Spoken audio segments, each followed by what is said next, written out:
Hey guys, Tom Barclay here, just outside Tottenham Hotspur Stadium after a 2-2 draw, fight back against Bournemouth. But I don't think that tells the whole story, does it, from the game? As much as it's encouraging to see them fight back, given the position they were in. I feel like this is one that definitely Bournemouth let slip from their grasp rather than Spurs, really deserving the points. But there you go. First of all, it's nice to be doing this in the daylight, outside Spurs Stadium rather than at night, which shows that the times are changing and a bit warmer today. But I don't know if there was much from Spurs' performance really, apart from the spectacular fight back to really warm the hearts of Spurs fans tonight. If anything, it was, as Ange put it, a very chaotic match. It's been many chaotic games during the Postecoglou tenure. But normally there's a bit more sort of method to the madness, I suppose, whereas this one it felt like they'd really lost grip, had no control over the game, and if anything they just sort of got back into it by a fluky goal from Pape Sarr, and then obviously a penalty which was a bit of an absolute gimme from Kepa's point of view. But let's get into it. So first of all, team selection wise, it was a bit of a boost really from Spurs' point of view, with Cristian Romero making his first start since December the 8th. He injured his quad, having only been on the pitch for 15 minutes when coming up against Chelsea, having come from a toe injury. So actually has only played 15 minutes since November the 10th. And Dominic Solanke, who obviously came off injured towards the end of the AZ Alkmaar game, having himself not played since injuring his knee in training in mid-January. But he was fit enough to start here, and it was a big boost having him back. I'd say it was a big boost for having Romero back, but he had a pretty rusty game, and that's being kind. I mean, in the first 5 minutes, he gave the ball away a couple of times, particularly in the first 18 seconds, a really loose, sloppy pass, went straight to Evan Nilsson, who should have scored, and was denied by an excellent save by Vicario.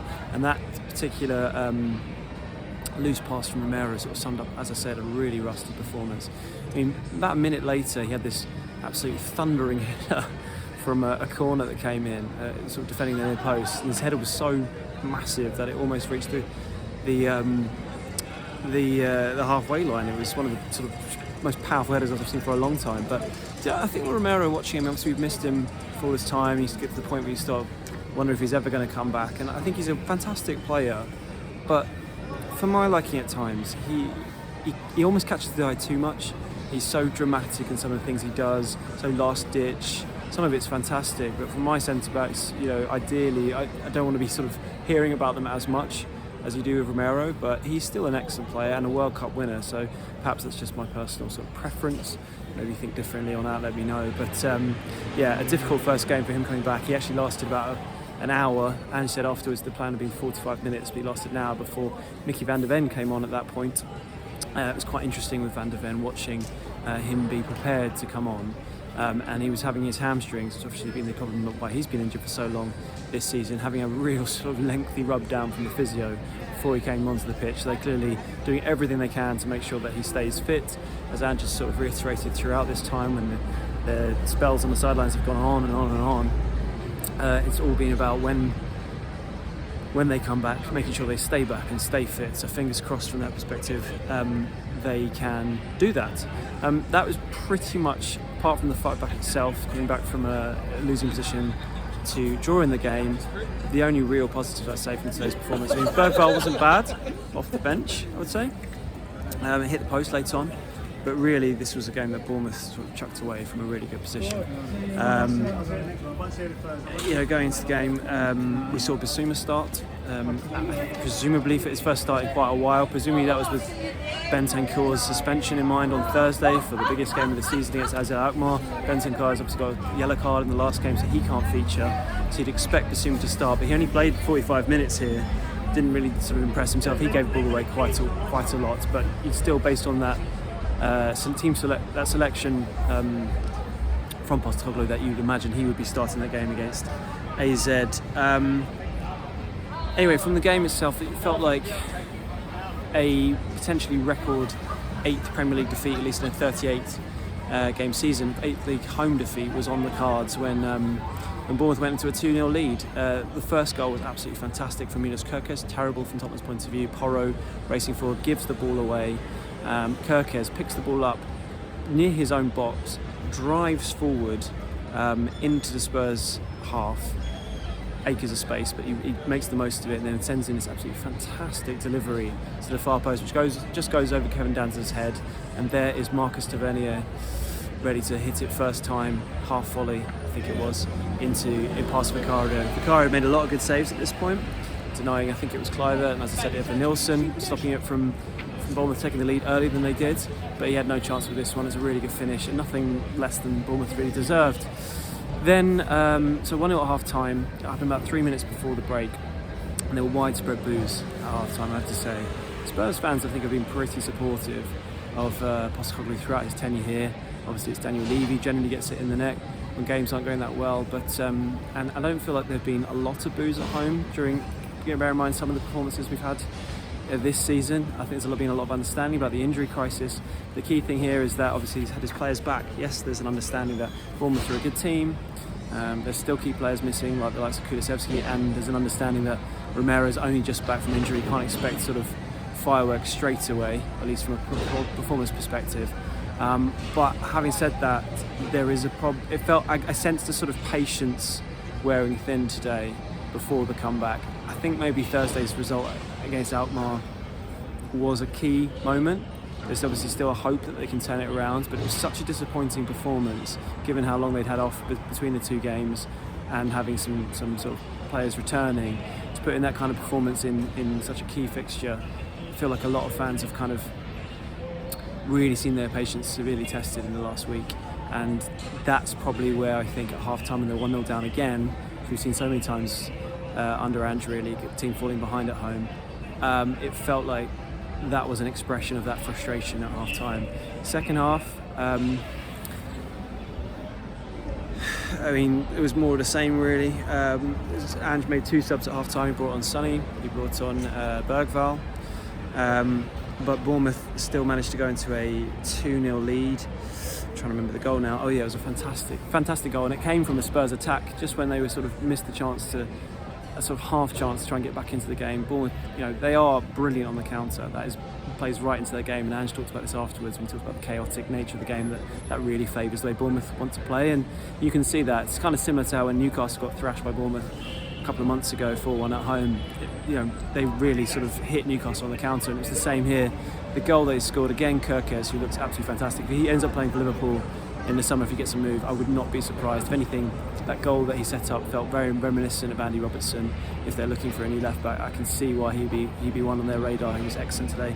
He plays it into Cliver, lovely little reverse ball to Evan Nilsson, and his finish, the man who replaced Solanke when they sold him to Spurs in the summer, who's had his own injury problems this season, was a beautifully dinked finish over Vicario. Nothing Vicario could have done about that.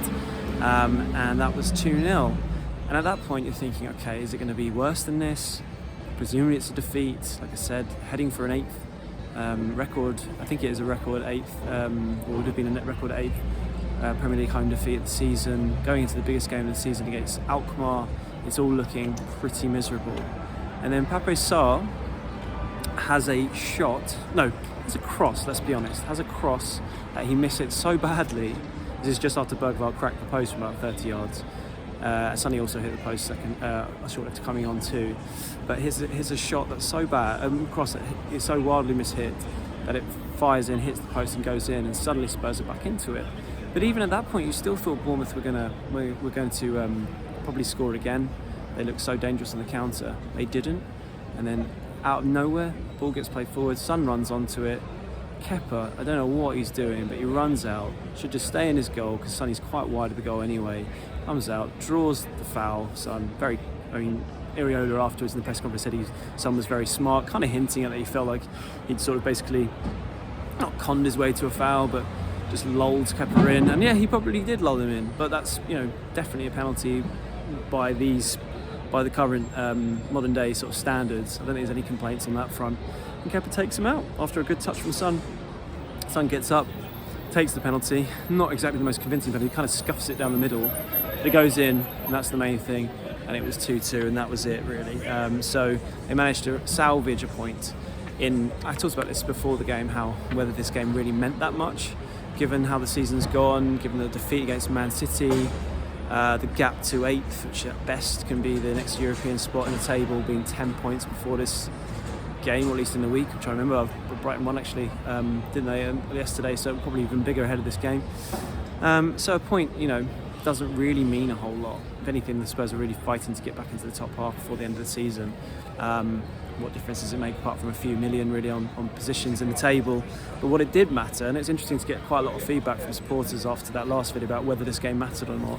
I guess more than anything, the sort of sense I got was how much it mattered for pride, given a lot of people who seem to follow the channel are actually season ticket holders. It's not just people around the world or not going there, season ticket holders who take a lot of pride in wanting the team to win. They don't see dead rubbers at all. I guess at the end of it, they got a point out of it. Again, does it matter to the wider context of the league? A bit. What's really more important is that they haven't gone into this massive game against Alkmaar on Thursday on a low. It would have been a really big low going into it, having lost again at home to Bournemouth ahead of this crunch game against Alkmaar. Talking about Ange's comments, I mean, that's probably the place to start. He said that, I asked him, how important was it, basically going into that game, to have shown that kind of spirit to fight back from 2-2, even if personally I felt like they were kind of quite fortunate to get back into it. It was kind of through a fluky goal and a silly penalty being given away, but nonetheless they did it. And he did say it was important because he said you sort of could imagine the noise really around the team if they hadn't. And I agree. I think it would have been heat on him, would have really cranked up.